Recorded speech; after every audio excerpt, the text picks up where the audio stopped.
Welcome back, engineers. In the previous video, we got the framework for doing any system design problem. In this video, let's apply it to a classic question, which is a rate limiter system. I hope you're ready. Let's get started. So I want to do this in two parts because the videos are going to be a little lengthy.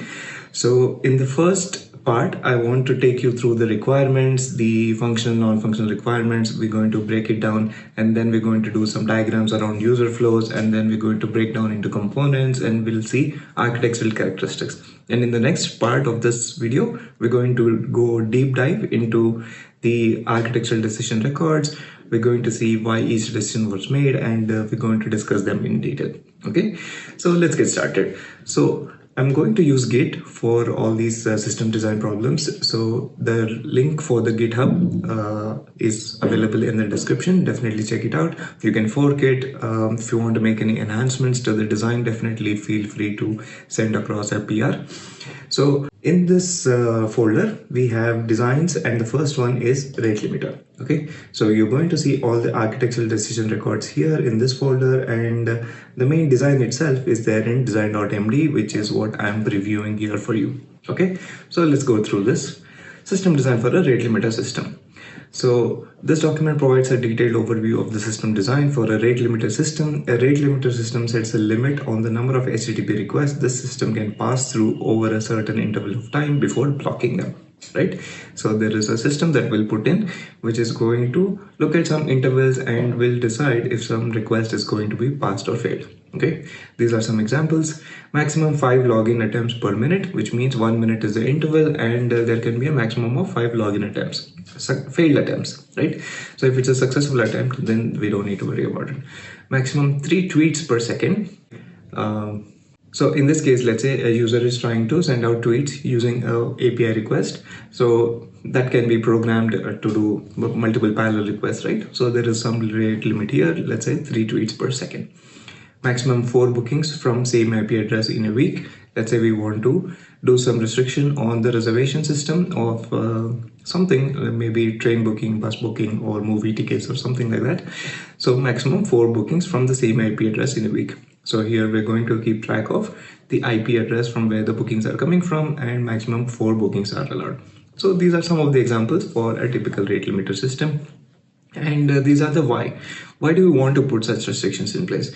Prevent DOS attacks. DOS is nothing but denial of service attacks. We don't want to have some bot keep hitting the server and exhaust all the resources. So we can prevent that. It saves API costs because the servers are up and running. So we can save some API costs if we reduce the number of actual hits, right?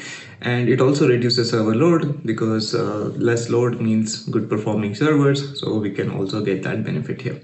Okay, so at this point of time, this is the introduction that we got, and from here onwards, we are going to dig into the requirements and elicit requirements from, let's say, interviewer or client stakeholder, right? So this is the first phase of our framework. Functional requirements, non-functional requirements. Let's see what our system is supposed to do.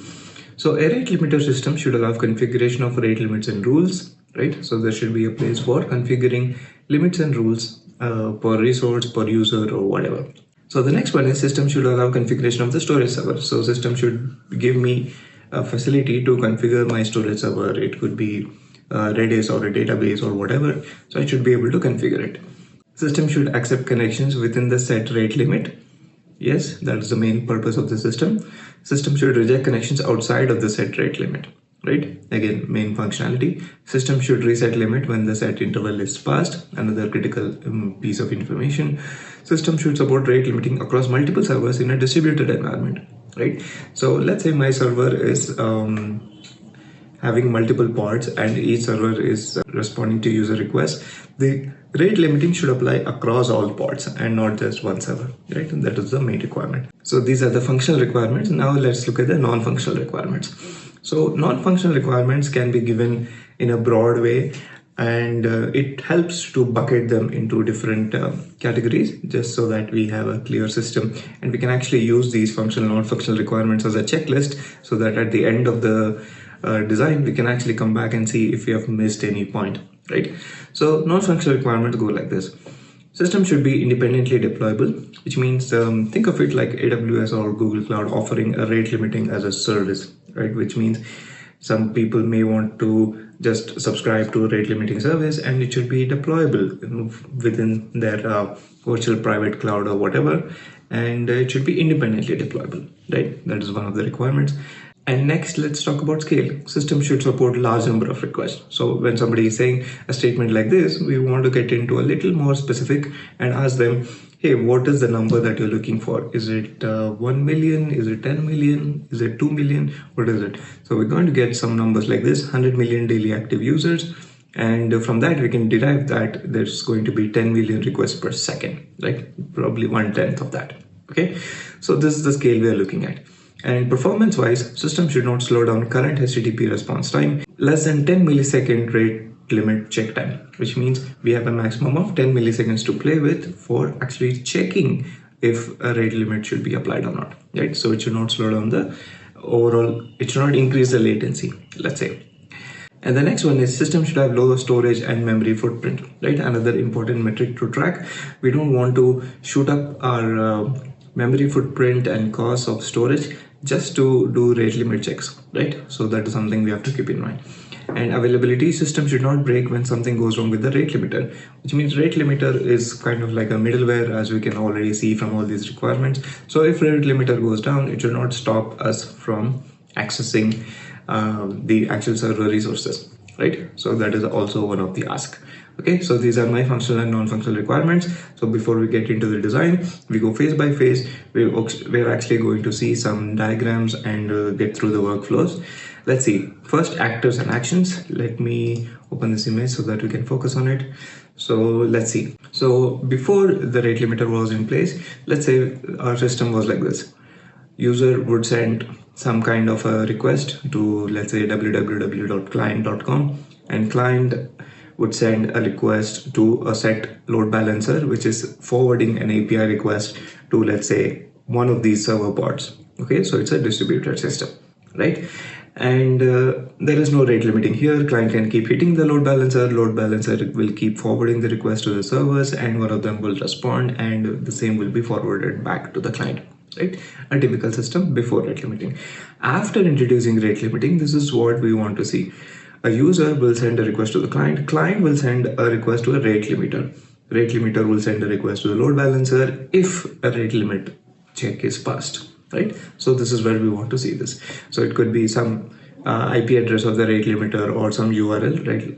Like ratelimiter.com/resource or something like that, right? So it does all the checks and balances here and then forwards the request if there is a need to be, okay? And the rest of the piece will remain the same.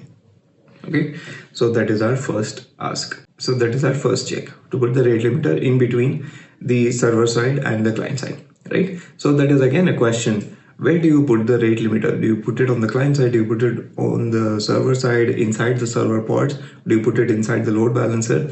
Where do you want to put it? So that is an architectural decision that we can take. And that decision is covered in ADR01, which we will discuss in the next video. Okay, so for now, let's say that rate limiter is in between client and the server resources, okay, like a middleware. Next, let's do event storming. So event storming is actually quite simple in this case. There are only a couple of events.